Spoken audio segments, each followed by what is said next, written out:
ሉላይ ደህና ነሽ? አይዞሽ ደርሼልሻለሁ። ደርሰንልሻል በል እንጂ እኛም ጭምር መስሎን የተሳተፍነው። በቃ አይዟችሁ፣ አሁን እኔ መሄድ አለብኝ። እንዴ የት ልትሄድ ነው? ዝና ቢመጣስ? ምሳሌ ላመጣት ነው ዳጣ። እንዴ እኔማ አብሬ ነው የምሄደው። እንዴ ዳጣ አትፍሪ፣ ምንም የሚፈጠር ነገር የለም። ኧረ እባክህ ይሄ አውሬ ይመጣል። እኔ አልሰማህም እንዴ? ለአንተ ሲል ያደረኩት ነው። ዛሬም ትወጂኛለሽ? ስለምን ካፌ ቃል ትጠብቃለህ? እያየኸኝ አይደል? ለአንተ ስል ነው እንደዚህ ሆንኩት። እየሰማሁ ነው። ይኸውልህ በህይወት ትልቁ ስህተት ዛሬ ሰርተሃል። መዛት፣ ማስፈራራት፣ ራስን መኮፈስ አንተ ስራ። ሰማይ ሞገስ፣ ጫፏን በትነካት ማለት ነው። ጫፏን በትነካት ዘርማን ዘር አይተርፍም። ነጥቀህ የወሰድካት የልጅነት ፍቅረኛ ናት። ሳትፈልግ አስረ ማኖራት ችግር ምሩን እያመሰ ይሆናል እና ማለትንም ሊያገኛቸው ስለሚችል ቦታው እንዳይጠቁሙት ሉላን ይዘን ከዚህ መውጣት አለብን። አዎ ሞገስ፣ ቶሎ ደውለን ቅድስን ማስፈታት አለብን። ሞገስና ብሩክ ፍልሚያውን ጀምረዋል። የጀመሩት ፍልሚያም ከዝና ጋር ነው። እሱም ደግሞ ሉላን ካለችበት ቦታ ለማውጣት ወይም ሰውን እንደ እገታ አርግቶ ከዝና ማስመለጥ ነበረና እንግዲህ እሱንም አግተዋታል ማለት ነው። አግተው ግን እየሮጡ እየሄዱ ባሉበት ሰዓት እንግዲህ አይቷቸው እየተከተላቸው ነበረና ያዛቸው አልያዛቸው፣ ደረሰባቸው ወይስ አልደረሰባቸውም የሚለው በጣም አሳሳቢ ነው። ምክንያቱም ዝና ከደረሰባቸው የሚወስደው ውሳኔ በጣም ከባድ ውሳኔ ነው። ሁላችንም ለመገመት የሚከብዱና በጣም ጨካኝና አስፈሪ ሰው ነው። ሰላም ሰላም፣ ጤና ይስጥልኝ ውድና የተከበራችሁ የቻናሌ ቤተሰቦች ሁላችሁም ባያላችሁበት ዓለም ዳርቻ ሰላማችሁ ብዘት ተረፍረፍ ይበልኝ እያልኩኝ ዛሬ ምሳሌ ድራማን ይዤላችሁ መጥቻለሁ ማለት ነው። በጨዋነት መልክ ሀሳብ አስተያየት መስጠት ትችላላችሁ ማለት ነው። ሁላችሁም ከልብ አመሰግናለሁ። እንግዲህ በዛሬ ዕለት የምናየው ሞገስና ብሩክ ዝናን አግተዋታል ማለት ነው። እሷን በፈቃደኝነት ተባባሪ ሆና ለመታገት ፈቃደኛ ሆና ይሄ በፍቅር ነው እንጂ በጥላቻ ደግሞ አይደለም ማለት ነው። እሷን ይዘዋት ሄደዋል። ብሩክ ቤት አሳርፈዋታል ማለት ነው። በዛን ሰዓት እንግዲህ እሱ ሲከተላቸው መኪናውን አስነስተው ሲሄዱ እሷ እየሮጠች የእሱ መኪና ውስጥ ስትገባም እያዩ ነበርና አይቶ ነበርና በራሷ በፈቃደኝነት ነው ራሷን እያሳገተች ያለችው። ሚስቴን ምን እያደረጉ ነው? እንዴት እንደዚህ ያደርጋል? ሞገስ እገላ አለው እንደዚህማ አልለቅህም፣ ሚስቴንማ እንደዚህ እንድታረግ አልፈቅድልህም፣ አያውቁኝም ማለት ነው፣ አልለቃቸውም፣ እገላቸዋለሁ በማለት ባዶ በጉራ የተሞላ ፉከራውን ሲፎክር ተመልክተናል። እንደዛውም እንግዲህ ወደ ቤቱ ይዞ ገብቶ ብሩክ ቤት ገብታለች ማለት ነው።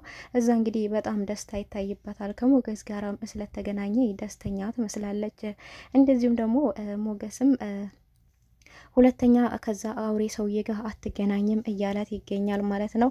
ነገር ግን እሷን ያገቷት እስከ መጨረሻው ወይም ደግሞ አሁን አውሯት ሊኖር ሳይሆን ቅድስት እንድትፈታና ለጊዜው ደግሞ ለብሩክ የታገተ ብሩክ ላይ ክስ ስላለበት ክሱን ለማስነሳት ነው። ከዛ በኋላ ግን ተደራድረው ይሄን ክሱን ካስነሳላቸው ሉላን እንደሚያገኝ ወይም ደግሞ እንደሚመልሱለት ነው የነገሩት ማለት ነው። እሱ ግን ይሄ ነገርማ በፍጹም ሊሆን አይችልም፣ አይደለም ማገታቸው ብቻ ሳይሆን ማሰባቸው ራሱ ዋጋ ያስከፍላቸዋል እያለ ጉራውን እየቸረቸረ ይገኛል። እንግዲህ ምሳሌን አክስቷ ቤት ወስደዋታልና ቢመጣና ችግር ራሱ ቢፈጠር ብለው አክስቷ ቤት ወስደዋታል። ዳጣ ከነሱ ጋር ነበረ። እሷ ግን በጣም እየፈራች ትገኛለች። ወደ ቤት እንደገቡም እንግዲህ እስቲ ሳሚኝ፣ እንደ በፊቱ ትወጅኛለሽ ወይ እያለ ጥያቄውን ያቀርብላታል። እሷም እንግዲህ እኔን እኮ መጠየቅ አይጠበቅብህም፣ ታውቃለህ እኮ በወደህ እኮ ነው ራሴን አሳልፌ የሰጠው፣ ከሞት እኮ ነው ያተረፍኩ ትሏለች። እሱም አዎ እንዴት ቢሆን ይህን ውሳኔ ልሱ ወስኝ ይቻልሽው፣ ምን ያህልስ ብትወጂኝ ነው እያላት በጣም በመገረም ደስተኛ መስሎ ይታያልና ነገር ግን ዳጣ አንዳንድ ሚስጥሮችን ልታወጣ ሊያፈተልኩባት ይመስላልና ምክንያቱም እሷንና ሉላን አንድ ክፍል ውስጥ ትተዋቸው ሄደው ነበርና ያን እንግዲህ አሁን አብራችሁ መኖር ትቀጥላላችሁ ስትላት፣ አዎ ሞገስ እንደዛ ብሎኛል ስትላት፣ አይ እሱስ አይመስለኝም ብላ ልታፈርጠው ነበረ። እሱም አይመስለኝም ልትል የቻለችበት ምክንያት እሷን ያገቱበት ምክንያት አሁን እንግዲህ ያው እንደነገርኳችሁ ቅድስትን ለማስፈታት ነው። ቅድስት አስራ በእስር ቤት ውስጥ ቀናትን እያስቆጠረች ነው። እንደዚሁም ደግሞ የብሩክን የቤቱን ክስ ለማስነሳት ነው ማለት ነው ዋነኛው ነገር። እሷ ግን ይሄን ነገር አልገባትም። እሷን ከዛ ካለችበት ሁኔታ ውስጥ ለማስወጣት ብቻ ነው የሚመስላት። ብዙ ሚስጥር ያልገባት አለ። በጣም የዋህና ደስ የምትል ልጅ ናት ማለት ነው። ዝናም መሀሌትን ያለችበት ቦታ ድረስ በመሄድ ወይ ደውሎ ቦታ ተቀጣጥረው ተገናኝተው እነሱም እንግዲህ ሚስቱን እንዳገቱባት ሉላን እንዳገተባት ሞገስ ይነግራታል ማለት ነው። እንዴት ቢደፍሩህ ነው ሊያግቷት የሚችሉት? ተስማምታ ነው ባክሽ የታገተችው። እንዴት እንደዚህ ያደርጉኛል? አይደለም እሷን ማገት አይደለም ማሰባቸው ራሱ ዋጋ ያስከፍላቸዋል። ከምድረ ገጥ ነው እማጠፋቸው፣ አለቃቸውም። ስለዚህ አንቺ ታስፈልጊኛለሽ፣ እኔ እምልሽን ብቻ ነው የምታደርጊው። በፊትም ብዬሻለሁ፣ እኔ ያልኩሽንና እኔ እምልሽን ብቻ እንድታደርጊ ነግሬሻለሁ። እኔ ከምልሽ ውልፊት ብትይ ሌላ ነገር ብታደርጊ ብዙ ዋጋ ያስከፍልሻል ብሏታል። እሷም እንግዲህ አዎ አንተም ግን ደግሞ ያልከኝ ነገር አለ፣ እሱንም ሀሳብን ቃልህን ማክበር አለብህ። አንዱ ነገር ያልከኝ ክሱን እንድጀምር ያስደረከኝ አንተ ነክ፣ እንደዚሁም ደግሞ ቤቱን በስምሽ አዞርልሻለሁ ብለኸኛል ትለዋለች። አዎ እሱም ብዬሻለሁ፣ ነገር ግን አሁንም አንቺ ማድረግ ያለብሽ እኔ ያልኩሽና እኔ ያልኩሽን ብቻ ነው። ቀጥታ ሄደሽ ቤቱን ታሳይኛለሽ። ብሩክ ቤት ነው የሚያሳርፏት፣ ሌላ የትም አያሳርፏትም። ስለዚህ ቀጥታ ብሩክ ቤት ትወስኛለሽ በማለት ይላታል። እሷም በመፍራት እሺ ቤቱን አሳይሃለሁ ብላ ቤቱ ልታሳየው ትሄዳለች። ከዛ ቀደም ብለው ግን ብሩክ ወደ ቤታችን ሊመጣ ይችላል። ይሄ ሰውዬ ሰው ጠይቆም ቢሆን እቺ አሪዮስ የሆነች መሀሌትን ብትሆን ልታመጣው ትችላለች ወደዚህ ቤት፣ ስለሆነ ቦታ መቀየር አለብን በማለት ቀድመው ቦታ ቀይረው ነበረ ማለት ነው። እንግዲህ እየተንጓደደ ሄዶ ሰተት ብሎ ሊገባ ነበር እና እሷ ግን ውጭ ላይ ቆሜ ጠብቀሃለው፣ ሂድ ግባ አንተ ትለዋለች ማለት ነው። በጣም ፈርታለች። ውጭ ላይ እቆማለሁ የሚባል ነገር የለም፣ አብረሽኝ ነው የምትገቢው። አንቺ ምን አይነት ፋራ ነሽ? ሰው ያለሽን ብቻ ስሚ ተብለሻል፣ እኔ ያልኩሽን ብቻ ስሚ ይላታል ማለት ነው። እሷም እንዴ ቤቱን አሳይቻለሁ፣ ቁጥሩ ነግሬሃለሁ፣ ለምንድን ነው አብሬ ከምገባው? አይሆንም ትለዋለች። አንድ ነገር ደግሞ ማስተዋል ያለብህ እነሱ ብዙ ናቸው፣ ሌላ ደግሞ ብሩክም ሽጉጥ እንዳለው አትርሳ በማለት ትነግሯለች። እሱ ችግር የለውም ግን ግዴታ አብረሽኝ መግባት ያለብሽ፣ አንቺ ፈረስ ነሽ እንዴ አድርሰሽኝ የምትመለሽው ይላታል። እሷም ስለፈራች ቀጥታ አብራው ገብታለች። በሩ አልከፈት ብሎ ቆልፎት ነበረ። በሩን በእርግጫ ስለው በሩ ይከፈትለታል።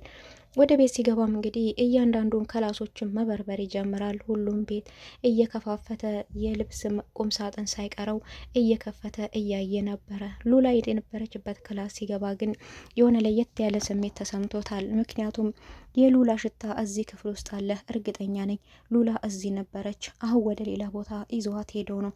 ስለዚህ የትም አልሄድም፣ እዚህ ቁጭ ብዬ ነው አመጣበቃቸው፣ ይመለሳሉ፣ የት አባታቸው ይሄዳሉ ብሎ በመቀመጥ ይገኛል። እነሱ ሳሎን ላይ ገብቶ እነሱ ግን መጀመሪያውኑ ወደ ቤት ስለሚመጣ ስላሰቡና ስላወቁ ቦታ ለቀዋል፣ ወደ ሌላ ቦታ ተደብቀዋል ማለት ነው።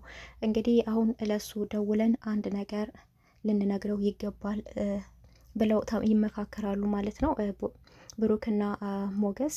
እነሱም እንግዲህ ሞገስ ደውሎለት ነበር። ሲደውልለት ለዝና እሱም ሚስቴን አግተህ የታባህ ነው ያደረካት? እገልሃለሁ፣ አልለቅህም፣ አንተ መናጢ ድሃ፣ እንዴት ብትደፍረኝ ነው? እንዴት እኔ እኮ ዝና ነኝ እኮ፣ እንዴት አባህ ብትደፍረኝ ነው ሚስቴን የምታግተው? እገልሃለሁ በማለት ይለዋል ማለት ነው።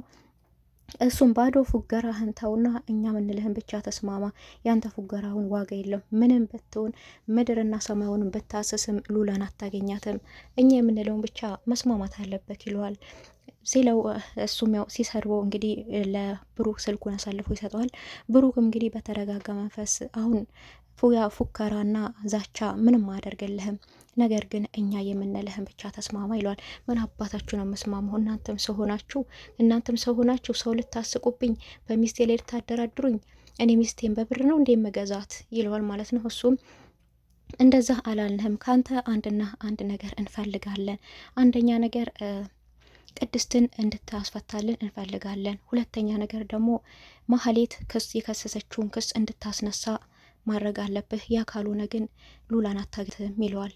እሱም እንዴት እንደዚህ ይሆናል? አንድ ቀን እኮ አቅፏት አደረ፣ ሁለተኛ ቀን ደግሞ እየተደረደረችባት ሚስቴን ያመናጤ ድሃ ሚስቴን አቅፎት ሊያድር ነው። አይሆንም፣ እገላችኋለሁ፣ አልለቃችሁም በማለት አልስማማም እናንተ ባላችሁበት ሀሳብ በማለት እንግዲህ ሀሳቡን አለመስማማት ይገኛል። ምክንያቱም ከኔ ህይወት ጋር ይሄ ምንም አያገናኘውም። እየከሰሰቻችሁ ያለችው ማህሌት ናት። ልጅቱን ያሳሰረችው ቅድስትን ማህሌት ናት። ስለዚህ ማህሌትን ሲያቅታችሁ ወደ እኔ ነው የመጣችሁት ነው ያላቸው። ግን ማህሌቴን ነገር እያደረገች ያለችው ብቻዋን አይደለም።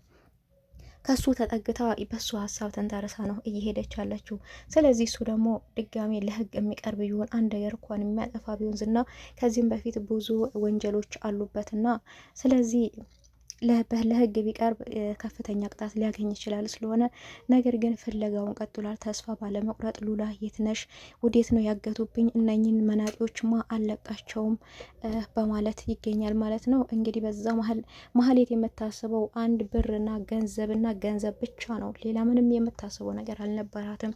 እሱ በጣም ተናዶ እየተበሳጨ ባለ እንዴት ሚስቴ ልገዛት በሚስቴ ልደራደር ነው እንዴ ትለዋለ። ይኸው እንግዲህ እኔ ቤቱን አሳይቻለሁ ያለውን ነገር ከኔ የሚጠበቀውን ተወጥቻለሁ። ነገር ግን እንዳትረሳ አሁንም ቤቱን በስምሽ አዞርልሻለሁ ብለኸኛል እንዳትረሳኝ አሁንም ትሏለች። አንቺ ምን አይነት ፋራ ነሽ? አሁን በዚህ ሰዓት እስለ ቤት ታወሪያለሽ እንዴ? ሞኝ ነሽ አንቺ። ሲጀመር ጀምሮ እማትረቢ ሞኝ ነሽ። እኔ ባልኩሽ ሀሳብ ዝም ብለሽ ትሄጃለሽ እንዴ? ሰው በሚልሽ ነገር ዝም ብለሽ ትሄጃለሽ?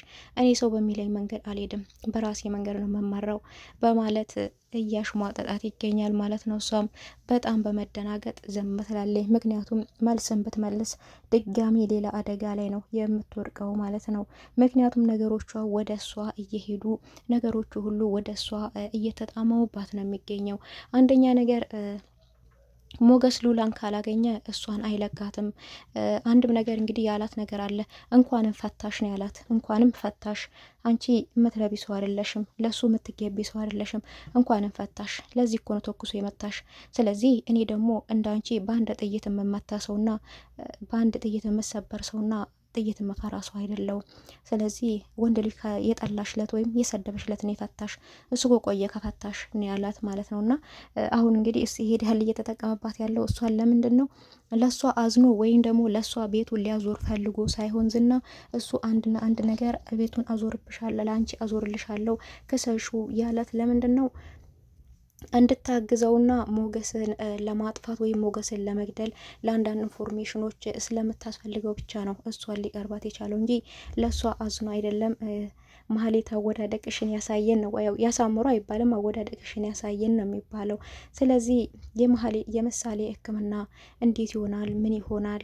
ትታከማለች ወይስ አትታከምም ብለን ብዙዎቻችን በጉጉት እየጠበቅን የምንገኘው ነውና እስካሁን ግን የምሳሌ ሕክምና ምንም የተካሄደበት ሂደት የለምና ቅድስም ደግሞ በእስር ላይ ትገኛለች። እንዲሁም ዳጣና ሉላም እንግዲህ አንድ ክላስ ውስጥ ገብተው እዛ ተደብቀዋል ማለት ነው።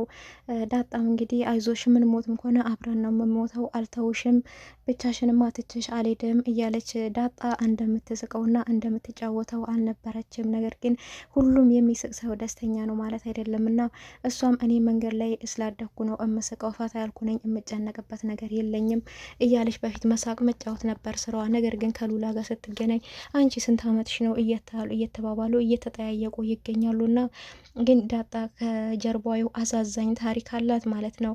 እሱም ቤተሰቦቿን እንደማታውቅ መንገድ ላይ እንዳደገች ሁሉ ተነግራታለች። ግን አንቺ እኮ ምንም መንገድ ላይ ያደግሽ ልጅ አትመሲም፣ በቃ በጣም ዘና ያልሽ ነሽ፣ በጣም በቃ ሳቂታ ነሽ፣ ምን ሀሳብ ጭንቀት የለብሽም በማለት ትላታለች ማለት ነው። ዳጣም የሳቀ ሰው ሁሉ ደስተኛ አይደለም። እኔ እኮ ብጨነቅም ባለቅስም ምንም የሚገኝልኝ ስለሌለ ነው እኮ እንጂ ቤተሰቦቼን አፍቁኛል፣ ቤተሰቦቼን አላቃቸውም በምያለች በጣም እያለቀሰች ትገኛለች ማለት ነው። እንዴ ልታለቅሽ እኮ ነው ዳጣ፣ አንቺም ለካ ታለቅሻለሽ እንዴ? እኔ እኮ ሁልጊዜ ደስተኛ ትመስኛለሽ በማለት ግራ ትገባው። አለቅሳለሁ፣ እናቴ እኮ ትናፍቀኛለች፣ ባላቃትም ትናፍቀኛለች፣ እንደ ሰው እናቴ፣ አባቴ፣ እቴ፣ ወንድሜ ማለት እፈልጋለሁ፣ ግን ሁላቸውም አላቃቸውም ትላታለች። እና ለምን አትፈልጊያቸውም ስትላት እንግዲህ እሷ የት ብዬ ነው እምፈልጋቸው? ማን እንደሆኑም እኮ አላቃቸውም። መንገድ ላይ ጣላችሁኝ ቤተሰቦቼ ብዬ ነው የምፈልጋቸው ወይስ ማን ብዬ ነው የምፈልጋቸው? በጣም ከባድ እኮ ነው እኔ እንዴ። ለወደፊት እኮ ደግሞ ሴት ልጅ ነኝ፣ ህይወት ያምረኛል። ምን አውቃለሁ ነገ የገዛ ወንድሜን እንኳን ቢሆን አግብቼው ልጄ ነገ ወንድሜ ነው ብዬ ለልጄ ላስተዋውቃት ነው እንዴ? እኔ እኮ ህይወት ከባድ እኮ ነኝ። እንደ ሰው ልጅ እኮ ብዙ ነገር ያምረኛል እኮ ለወደፊት ላይፍ ያምረኛል እኮ እያለ እያለቀሰ ትገኛለች ማለት ነው። ሉላም እንግዲህ አይዞሽ እያለች እያበረታታቻት ትገኛለች። እነሱም አንድ ክላስ ውስጥ ተቀምጠው የወዳቸውን እያወሩ እየተጫወቱ እያለቃቀሱም እያሉ እንግዲህ በሩ ይንኳኳል። በሩ ሲንኳኳ በሩ ማን እንዳንኳኳ አይታወቅም። ብሩክም ሊሆን ይችላል፣ ዝናም ሊሆን ይችላል፣ ሞገስም ሊሆን ይችላል፣ ሌላ ሰውም ሊሆን ይችላል። በሩ ሲንኳኳ ግን በጣም ደንግጠው ማን ነው ምንድን ነው በቃ ዝና ነው ገደለን ዛሬ በማለት በመጫው በመርበትበት በማልቀስ ላይ ይገኛሉ። ሌላ ሰው ማንም አይመጣም እሱ ብቻ ነው እያሉ በጣም እያለቀሱና እየተርበተበቱ ይገኛሉ። የዛሬ ቪዲዮ ይሄን ይመስላል። ቀጣይ ቪዲዮ በአዲስ ቪዲዮ እስከምንገናኝ ቸር ሰንብቱልኝ። ባይ አመሰግናለሁ።